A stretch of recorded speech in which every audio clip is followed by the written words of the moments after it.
Hello friend, তোমরা কেমন আছো? আশা করছি তোমরা সবাই ভালো আছো, আমিও ভালো আছি। তো আমার ব্লগে আজকে তোমাদের সঙ্গে স্বাগত। তো আমাদের এখানে কালকে শীতলা পূজা গেছিলো, তো আমরা কালকে আর যেতে পারিনি। তো আজকে সন্ধ্যাবেলা এখন প্রায় রাত্রি 9:45 মতো বাজে। এখন আমি, আমার শ্বশুরমশাই আর আমার ছেলে তিনজনে মিলে যাচ্ছি মেলাতে।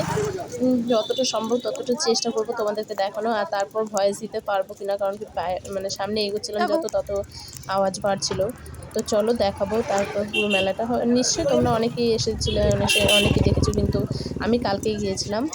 আমি, আমার শ্বশুরমশাই আর আমার ছেলে। মেলা যেহেতু বেশি ভিড় ছিল না, ফাঁকাই ছিল। কালকে আসল মেলা হয়ে গেছে, আজকে ভাঙা মেলা, তাই আজকে অত ভিড় নেই, ফাঁকাই রয়েছে। তো সাইকেল নিয়ে ঢুকে গেছি, আমার ছেলেকে নিয়ে আমার শ্বশুরমশাই যাচ্ছিলো সাইকেল নিয়ে, আর আমি পেছনে পেছনে হাঁটতে হাঁটতে যাচ্ছিলাম। তো ভাবলাম তোমাদেরকে একটু মেলাটা ঘুরে দেখাই, আমিও দেখি আর তোমাদেরকেও দেখাই। চলো, আমার শ্বশুরমশাই আমি আর যাচ্ছি তিনজনে মিলে। সামনে ঘর বাবা, সামনে। তো দেখো অনেক ধরনের খাওয়ার জিনিসের দোকান বসেছে, সেটাও দেখাবো।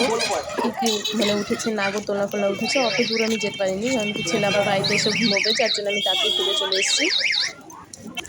তো সামনে আমরা অনেকে হাঁটছি, মানে আমাদের বাড়ি থেকে প্রায় 10 মিনিট, ভালো মতো হেঁটে গেলে ভালো মতো 10-15 মিনিট লাগবে। তো হেঁটে গিয়ে অনেকটা পেছন থেকে যখন প্যান্ডেলে ঢুকবো তখন থেকে আমরা ভিডিওটা শুরু করেছি। কিন্তু তারপরেও দেখো অনেকটা টাইম আমাদেরকে হাঁটতে হচ্ছে, হেঁটে হেঁটে সামনে যেতে হচ্ছে। তারপর তো মন্দির রয়েছে। চলো দোকান পাশার কী বসেছে সেগুলো তোমাদেরকে দেখাবো।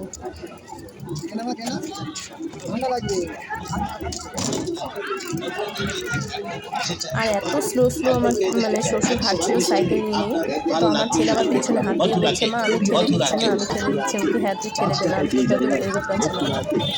তো দেখো খাওয়ার দোকান বসেছে, যে এটা ফুচকার দোকান। আর তুমি কেন, কারণ তোমার সঙ্গে ফুচকা খাচ্ছি, খেলার সেখানে বসেছে।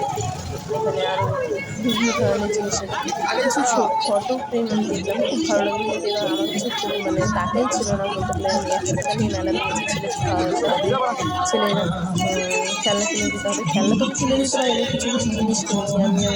আমার কাছে একদমই টাকা ছিল না সত্যি কথা বলতে, তাই আমি আর মানে তো দেখো বাচ্চাদের খেলনার জন্য এখানে ডান্স করার জিনিস বসেছে। আর আইসক্রিম ছিল, আমার ছেলে আইসক্রিম খাওয়ার জন্য মেলাতে গেলেই আমি দিইনি, কারণ কি আমার সেই মেহেন্দির যদি আইসক্রিম খেয়ে নেয় তাহলে ঠান্ডা লেগে যায়। আর আমি কয়েকদিন পর আবার বাবার বাড়ি যাচ্ছি, তো তখন আমার ছেলে যেতে দেবে না ঠান্ডা লাগলে।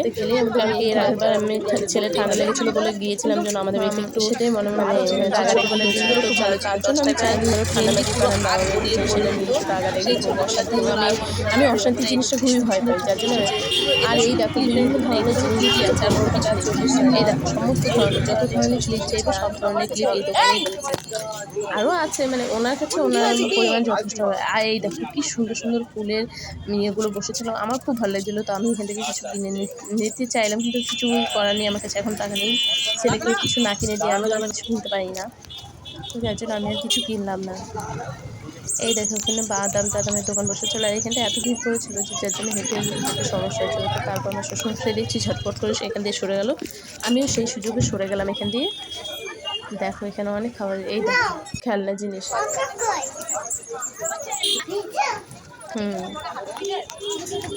এই দেখো মন্দিরের সামনেটা চলে এসেছি, আর এই দেখো মন্দিরের সামনে এই ফটো দোকানগুলো বসেছে, এত সুন্দর।